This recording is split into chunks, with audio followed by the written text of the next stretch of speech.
안녕하세요. SNS 무엇을 어떻게 가르쳐야 할까요를 강의할 덕성여고의 박현철입니다.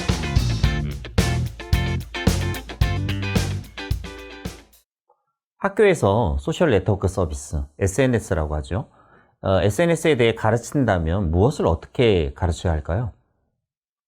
미디어 리터러시 교육에서는 보통 SNS의 기능, SNS로 자기를 표현하는 방법, 사람들과 사회적 관계를 맺고 소통하는 방법, 그리고 정보 공유의 방법, 디지털 시민으로서 사회에 참여하는 방법을 공부합니다.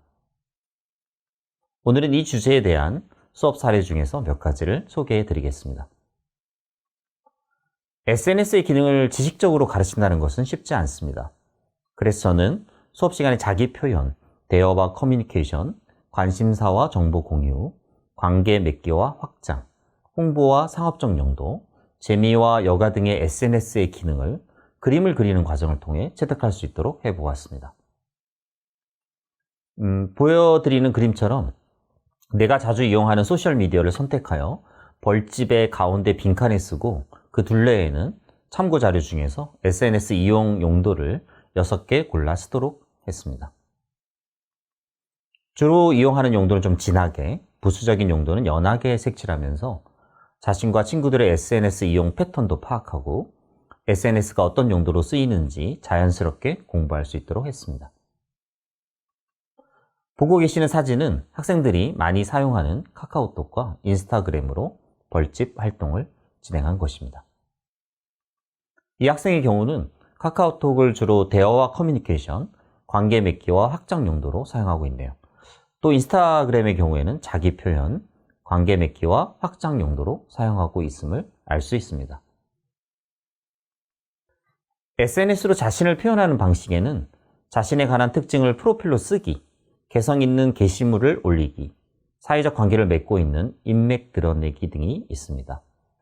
SNS의 프로필은 자신의 첫인상을 결정하는 동시에 사회적 관계나 상호작용의 단서를 제공합니다. 또한 개성 있는 글, 이미지, 영상은 자기를 표현하는 중요한 도구입니다. 상호작용에 적합한 정보나 메시지를 어떻게 선택적으로 올릴 것인지 고민할 필요가 있습니다. 마지막으로 누구와 사회적 관계를 맺고 있는지가 자기 표현의 방식이 되기도 합니다. 어떤 사람과 연결되어 있고 이들이 나를 어떻게 인식하는지, 어떤 반응을 보이는지가 그 사람의 정체성을 드러내기 때문입니다. 수업에서는 학생들과 함께 프로필 만들기를 하면서 자기만의 개성을 살리면서도 타인과의 원활한 사회적 유대 관계를 확대할 수 있는 지혜로운 자기 표현의 방법에 대해 이야기를 나누었습니다. 보고 계시는 것 사진 중에서 제 오른쪽 그림은 자신이 좋아하는 캐릭터와 또 스포츠, 활동, 또 아이돌, 반려견 등으로 표현한 인스타그램의 프로필입니다. SNS 정보를 공유할 때는 어떤 기준으로 하는 게 좋을까요? 누군가로부터 공유받은 정보를 공유할 때, 아니면 자기가 알게 된 정보를 다른 사람과 공유할 때 오래 생각하라는 의미에서 보통 띵크 전략을 사용합니다. 정보가 사실인지, 사람들에게 도움이 될 만한 정보인지, 상대방을 고무하고 격려하는 정보인지, 정말 중요하고 필요한 내용인지, 누군가가 이 정보 때문에 상처를 받지 않을 만한 다정하고 친절한 내용인지 점검해 볼 필요가 있습니다. 사진 학생들이 스스로 정보 공유 전에 띵크 전략을 사용해서 점검해 본 내용입니다. 친구로부터 전달받은 아이폰 13 출시일에 대한 정보를 이 띵크 전략으로 점검해 본 내용의 사진입니다. SNS라는 연결 미디어의 등장은 우리들에게 새로운 시민의 모습을 보여주고 있습니다. 개인적 관심을 통한 단순한 참여가 아니라 네트워킹, 협업 등을 통해 사회적 현안에 접근하여 함께 문제를 해결해 나가는 적극적인 사회 참여가 나타나고 있습니다. 학생들과 함께 우선 디지털 시대에 어떤 시민 역량이 필요한지를 공부합니다.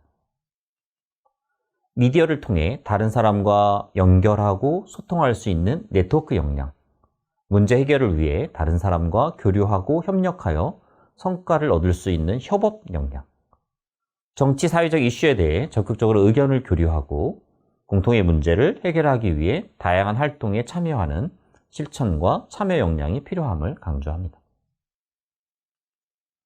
미디어 환경의 변화는 우리들에게 참여의 폭을 확장시키고 있습니다. 사람들은 의견을 담은 댓글을 쓰고 온라인으로 토론하고 때로는 행동하면서 다양한 문제에 대해 다양한 방식으로 참여할 수 있게 되었습니다. SNS의 등장은 참여와 공유가 새로운 문화와 소통 방식으로 자리매김할 수 있는 계기를 마련했습니다.